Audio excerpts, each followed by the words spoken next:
si el silencio es una manifestación de voluntad. Espérenme un cachito porque me acaba de avisar acá que... Ah, no, parece que está grabando. Bueno, esperemos que siga grabando, no sé. Apareció un cartel. Entonces les decía, el silencio es una manifestación de voluntad, como el dicho popular, el que calla otorga. Bueno, no es tan así.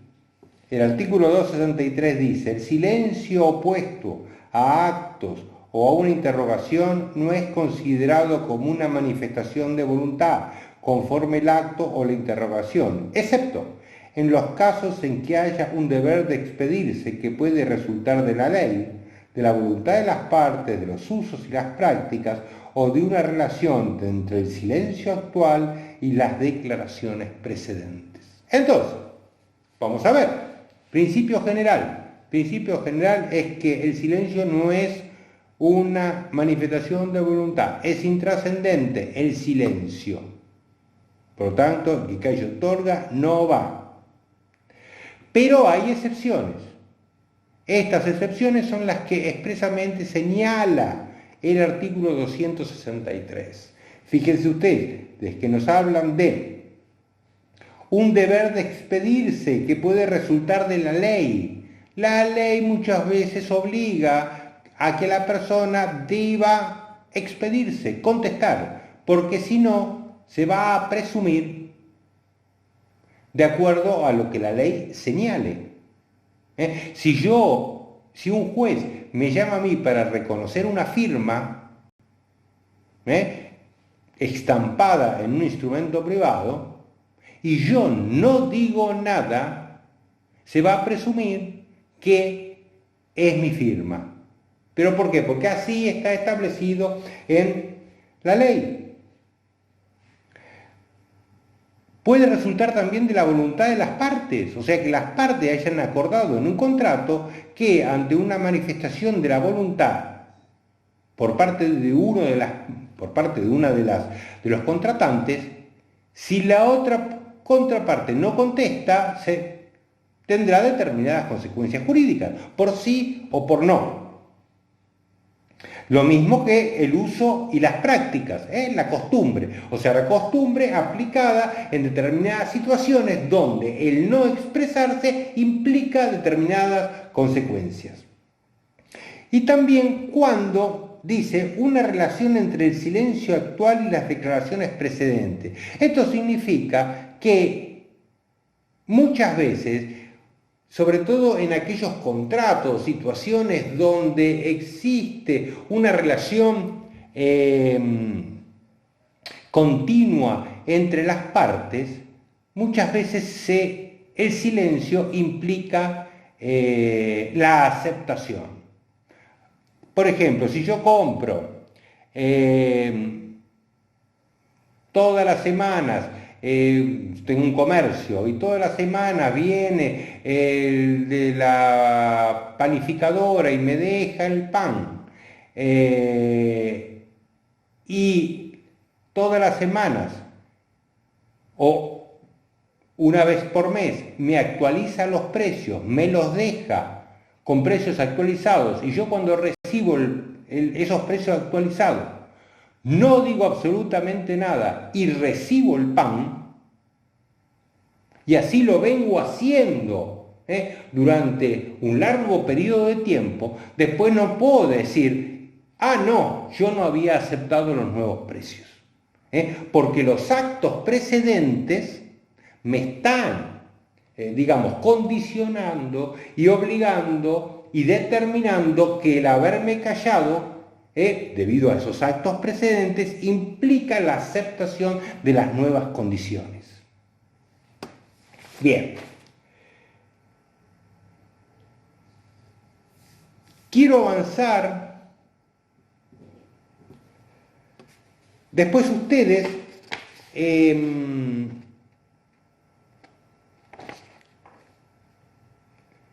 presten atención cuando estudien este tema, que hay una serie de clasificaciones sobre las manifestaciones de voluntad que son recepticias y no recepticias, véanlo con mayor tranquilidad.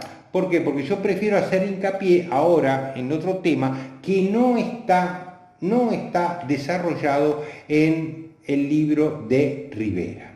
Sin perjuicio de lo cual, ustedes han visto, no sé si ya lo han observado, que yo subí un archivo.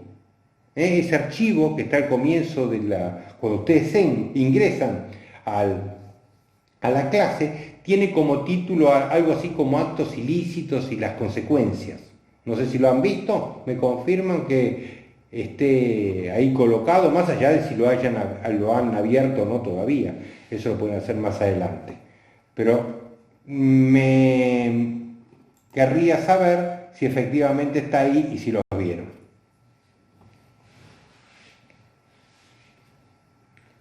Perfecto. Bien. Vamos rápidamente con esto.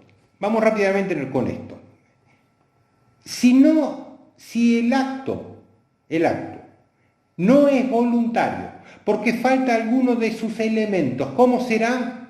Muy bien, involuntario.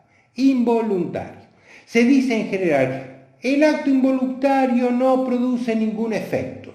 Mal dicho. No produce los mismos efectos que el acto voluntario, pero sí puede producir otros efectos. ¿Estamos de acuerdo? Pero eso no quiere decir que porque sea involuntario no va a producir ningún efecto. No es así. Va a producir efectos el acto involuntario. No los mismos que el acto voluntario.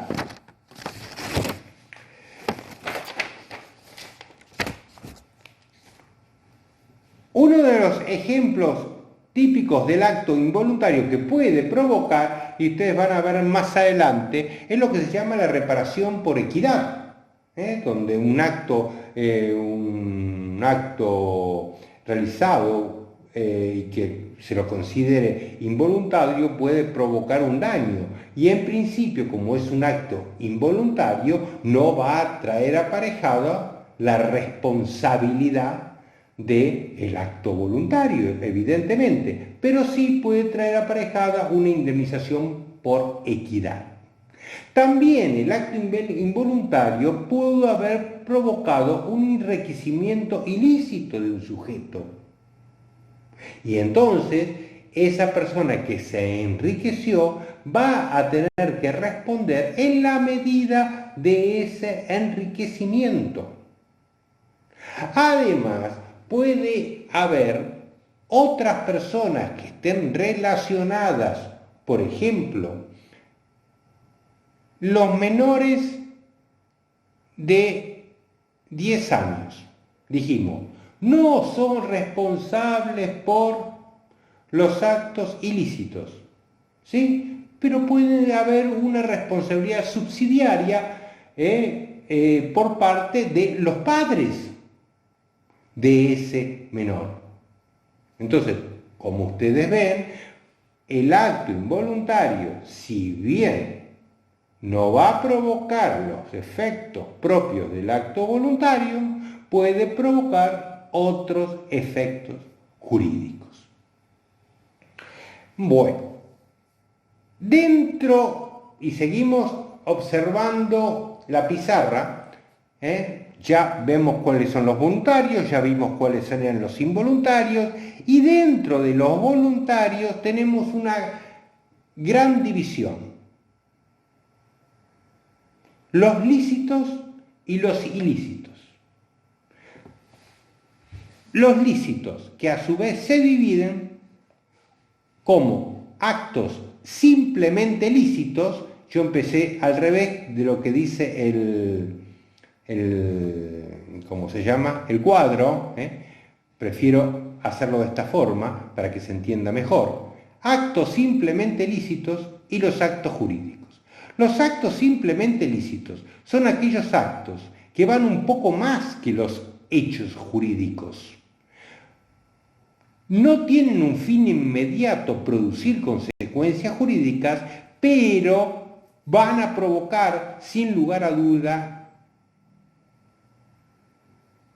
efectos jurídicos. Imagínense, si yo voy a pescar, tiro en el río acá y saco una truchita, me la llevo, ¿qué hago ahí?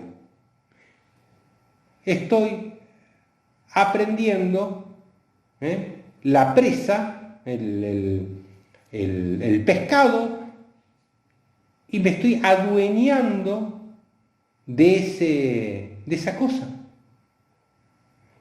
Yo tengo el fin inmediato de provocar efectos jurídicos. No, yo me quiero llevar eso para cocinármelo en mi casa. O aquel que va de caza y mata una liebre y después hace una liebre al escabeche. Tiene el efecto, tiene el fin inmediato de provocar efectos. No, pero evidentemente lo provoca. Aquel que encuentra un tesoro. Encontrar un tesoro significa encontrar porque está oculto el tesoro. Y eso, ¿qué va a provocar? Una serie de consecuencias jurídicas. ¿Por qué? Porque el tesoro hay que ver cómo se reparte entre el dueño del fondo y el que encontró el tesoro. Ahora, yo tenía la intención de provocar efectos jurídicos. No, yo estaba excavando y de repente encontré un tesoro. Bien. Esos son los llamados actos simplemente lícitos. Ahora la mala noticia, le edito esta explicación y la mayoría de los autores dice que realmente esta clasificación de actos simplemente lícitos no tienen demasiada importancia. Pero bueno, yo se la doy porque la van a ver en algún libro de texto que lea.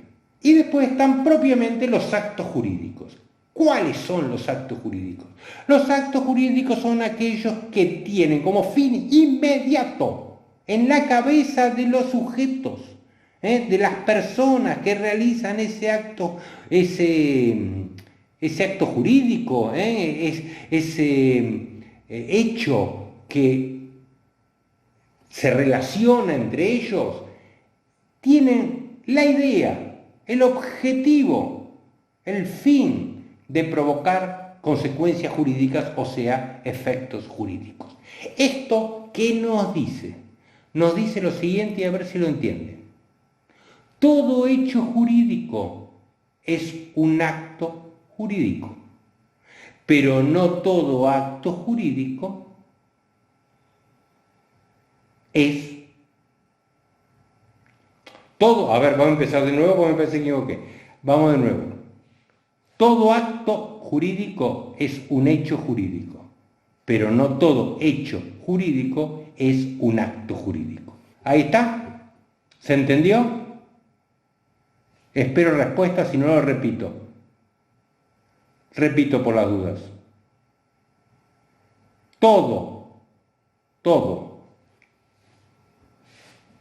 acto jurídico es un hecho jurídico, pero no todo hecho jurídico es un acto jurídico.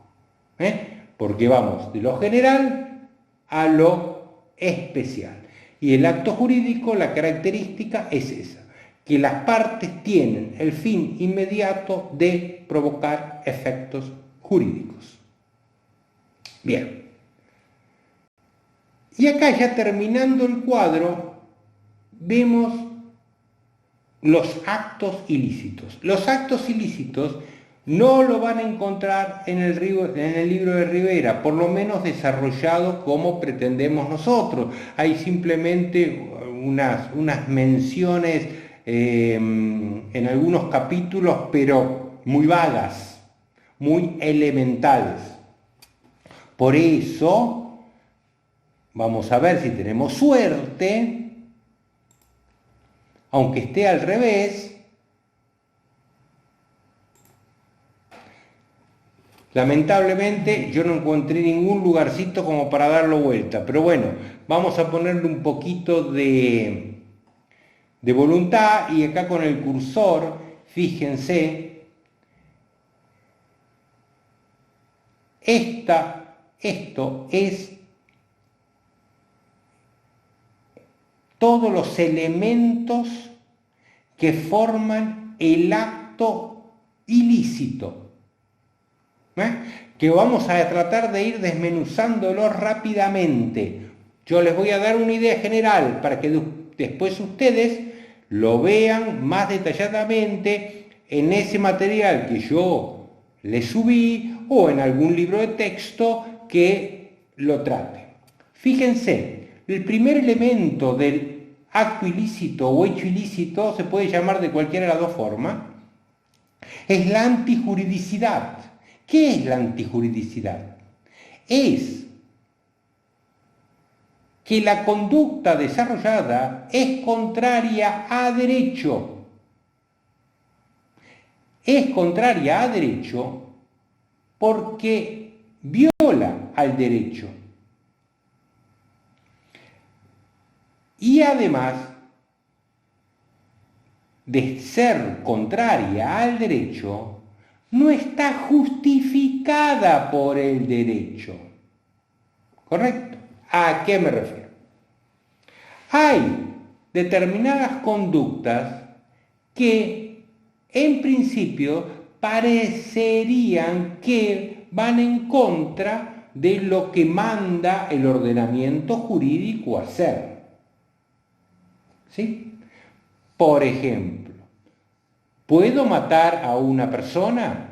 Todos me dirán correctamente, no, eso es un delito penal y un delito civil. Bárbaro. Pero si yo les digo, pero si esa persona no lo mataba, lo mataban a él, y por lo tanto actuó en legítima defensa.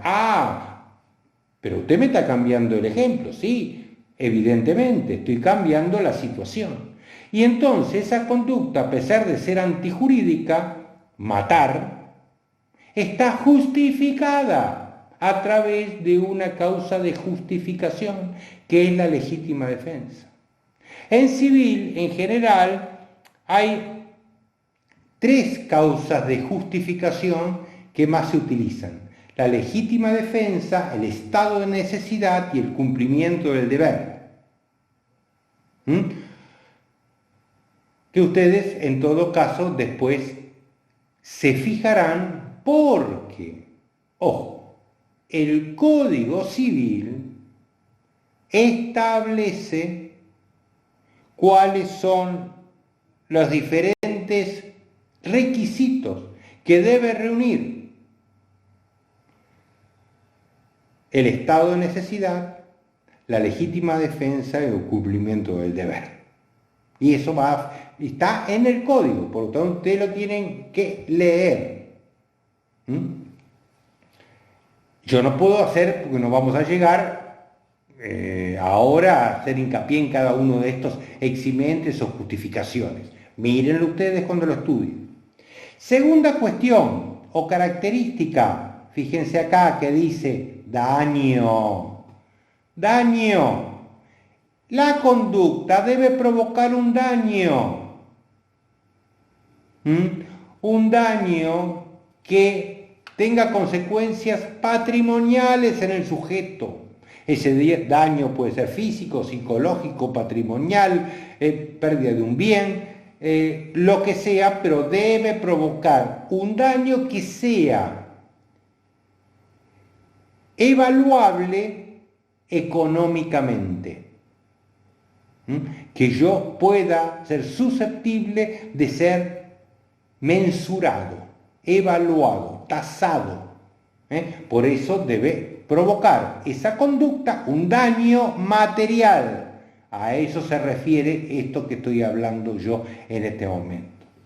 Seguimos con los elementos del acto ilícito. Relación causal. ¿Qué es esto? Debe haber una relación de causalidad entre la acción del sujeto y ese daño producido, que acá ven que habla de consecuencias inmediatas. Esto lo dejamos un poquitito ahora en suspenso.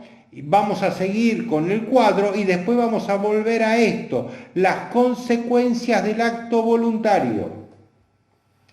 Sigo. ¿Qué dice acá? Imputabilidad, creo. Bueno, creo que sí. Imputabilidad, ¿eso qué significa? Significa que la conducta puede ser atribuida al sujeto. ¿Qué quiere decir esto? Que el sujeto haya tenido dominabilidad de la conducta. Hay conductas o acciones que un sujeto muchas veces no puede controlar. También se le llama atribuibilidad. ¿Qué quiere decir eso? Que yo le puedo atribuir esa conducta a una persona determinada.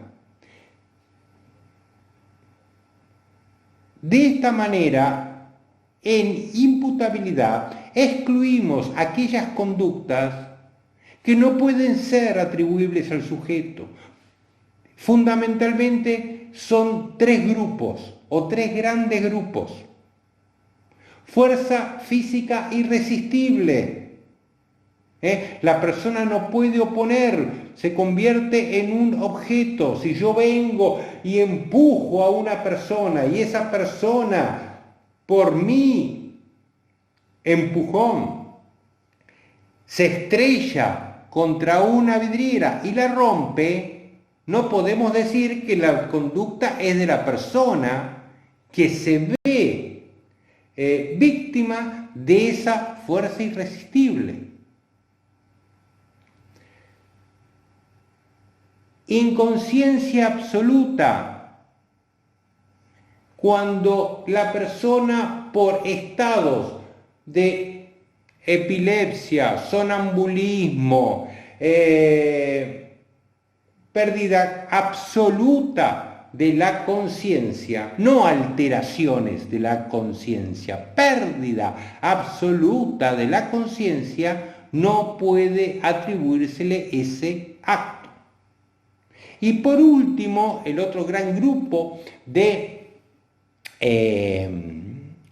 actos que no ingresan dentro de lo que puede ser considerado como voluntario, son los llamados actos reflejos. Aquellos actos donde no hay dominio. Ustedes recordarán el famoso martillito en la rodilla, o el estornudo, o pestañear. Son actos que el sujeto no domina, que en general están gobernados por una parte del cerebro que tiene o se llama, la que maneja esa parte del cerebro, lo que se llaman los actos automatizados, donde uno no puede gobernarlos y son producto justamente de situaciones, por ejemplo, como el del martillito en la rodilla, que provoca un movimiento sin que yo pueda dominar ese movimiento. Bien, con este grupo de situaciones que les acabo de mencionar, directamente uno puede descartar la existencia de la voluntad por falta de imputabilidad. Todavía, nexo causal, todavía no llegué. Lo dejé pendiente, por eso les dije, los voy a dejar pendiente. Ya vamos a volver, vamos a terminar con esto, con el nexo de causalidad y con las consecuencias, ¿sí? Estoy avanzando en el cuadro para arriba o para abajo, no sé cómo voy, yo lo tengo al revés, así que estoy avanzando para arriba, en realidad sería para abajo. Factores de atribución. ¿Qué significa esto? El sujeto va a responder cuando haya actuado ¿cómo? ¿De qué manera? Bien. Los factores de atribución son dos. Pueden ser subjetivos u objetivos. El factor de atribución más común, clásico, y que se mantiene aún en el Código Civil y Comercial, es el subjetivo. Más, cuando la ley nada dice de cuál es el factor de atribución que corresponde, se entiende, se considera que es un factor de atribución subjetivo. ¿Qué significa factor de atribución subjetivo? Que está en presente el dolo o la culpa. ¿Qué es la culpa? Es el actuar negligente, imprudente o incumpliendo con los deberes correspondientes. Eso se puede sintetizar como aquel que ha obrado sin el debido cuidado. ¿Por qué obró sin el debido cuidado? Porque fue negligente o fue imprudente, obró con impericia. Recuerden ustedes qué es la impericia, es la culpa profesional. El médico cuando se equivoca está, supónganse, en una cirugía y se equivoca y el paciente muere, y lo que ustedes conocen como mala praxis, lo habrán escuchado eso sentir, en realidad es mala praxis, pero en realidad estamos hablando de impericia, o sea, el obrar culposo o la culpa profesional. Por un lado, entonces, tenemos obrar con culpa. Esto en el Código de Vélez se llamaban cuasi delitos. El obrar con culpa traía aparejada la comisión de un cuasi delito. Ahora, esa denominación ya no tiene sentido, no la utiliza el actual código. Son actos ilícitos todos, los realizados con culpa o con lo que viene ahora, que es ¿qué? Dolo. Tengan en cuenta una cosa muy importante. En el derecho hay 3 acepciones del término dolo. No se confundan. Dolo, que lo vemos en el acto ilícito, que es la intención de dañar. Yo agarro una piedra y la tiro contra una ventana para que la ventana se rompa. ¿Cómo actué? Con dolo, elemento de un acto ilícito. Ahí tenemos la primera acepción de dolo. Dolo, que ya lo mencioné como vicio de la voluntad. ¿Qué es el dolo como vicio de la voluntad? La intención de engañar. Y de esa manera que la otra persona entre en un error y yo me beneficie de ese error a través del engaño. Entonces, dolo como elemento de los actos ilícitos, dolo como vicio de la voluntad y dolo que en materia contractual, cuando ustedes empiecen a estudiar contratos, verán que se llama dolo a quien incumple maliciosamente, porque lo puede hacer, sus obligaciones en un contrato. Yo puedo pagar el alquiler o puedo pagar la cuota por la compra de la bicicleta, pero maliciosamente no la cumplo, porque no quiero. Entonces ahí se dice que también actuó con dolo la persona. Entonces ven que hay 3 acepciones. ¿Cuáles son las que vamos a ver nosotros en nuestra materia? Las 2 que les acabo de nombrar primero.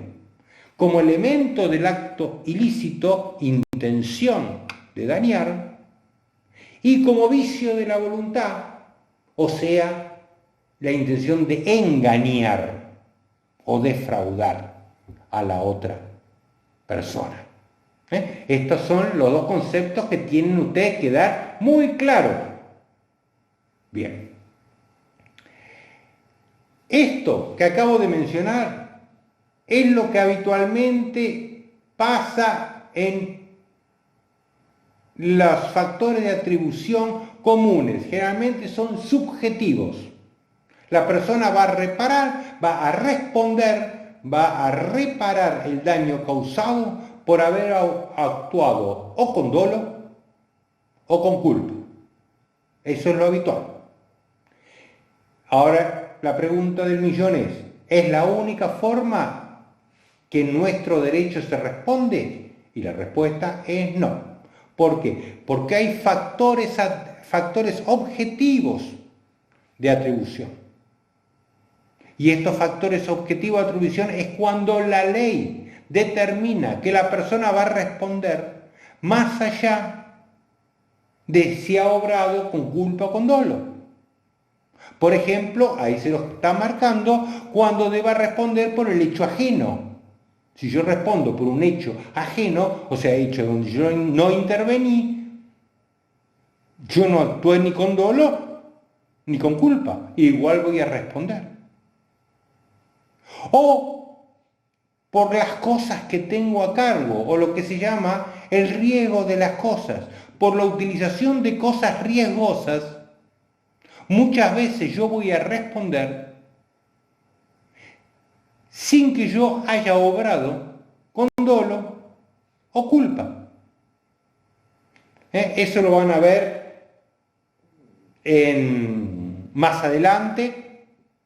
Y fundamentalmente en otros años, sobre todo en obligaciones, las responsabilidades objetivas, pero un panorama que deben tener ustedes es que las responsabilidades subjetivas, dolo y culpa, y las objetivas, que son las que la ley establece, y que el factor de atribución no está relacionado a lo que la persona hizo en forma culposa o dolosa. Bien, para ir cerrando la clase, ahora sí voy a las consecuencias. Las consecuencias del acto voluntario. Muy bien, primero, relación de causalidad. ¿Qué significa relación de causalidad o nexo causal? Es lo mismo. Relación de causalidad o nexo causal dice exactamente lo mismo. Significa, ¿cuál es la relación o cómo se establece la relación entre la conducta de un sujeto y el daño producido? Dentro de la historia del mundo jurídico, la relación de causalidad fue una de las cuestiones más discutidas y sigue siendo más discutida. Parece sencilla, pero no lo es. A ver, si yo tengo una piedra en mi mano y la arrojo contra una ventana, la ventana se rompe, el cristal, el vidrio de la ventana se rompe, es muy fácil establecer la relación de causalidad. Nadie lo podrá discutir. Dice, mire, el profesor tenía una piedra en la mano, elemento contundente de peso, con su fuerza lo arrojó contra la ventana y por una cuestión física, la ventana es mucho más frágil que una piedra, provocó que el vidrio se rompiera. Entonces, parece ser que ahí no habría demasiado problema, son los casos sencillos, tal vez la mayoría de los casos. Pero hay un grupo de casos que no son sencillos y entran a jugar otras causas u otras situaciones que complejizan la relación causal. Y de ahí que se han inventado o elaborado, mejor dicho, numerosas teorías, que yo no voy a hacer ahora una explicación de cada una de ellas, que empezó con la conditio sine qua non, la relación causal a través de la historia y de cómo se fue modificando desde la conditio sine qua non hasta nuestros días, las diferentes teorías de la relación de causalidad. Lo que es importante es que ustedes saben cuál es la teoría que el código utiliza. La teoría del código utiliza se llama relación de causalidad adecuada. Esa es la teoría del código. Relación de causalidad adecuada. La relación de causalidad adecuada nos dice que hay diferentes consecuencias y de acuerdo al tipo de consecuencias es cuando la persona va a tener que responder por esos actos realizados.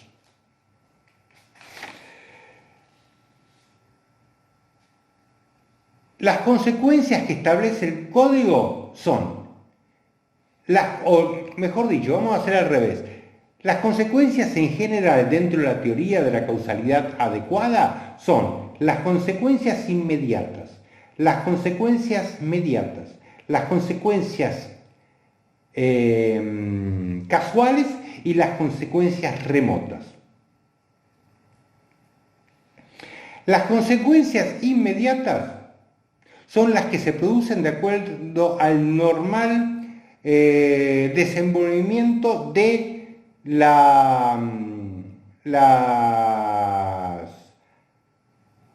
el normal desenvolvimiento que se produce de acuerdo a la experiencia de vida. Entonces, usted tiene que analizar de acuerdo a la experiencia de una persona si esa consecuencia producida por un acto es lo normal que ocurra. Al ejemplo, si yo tomo una piedra y la arrojo con una ventana, ¿qué pasa? Lo normal y lo que comúnmente ocurre es que la ventana se rompe. Es una consecuencia inmediata. Vamos con otro ejemplo. Si yo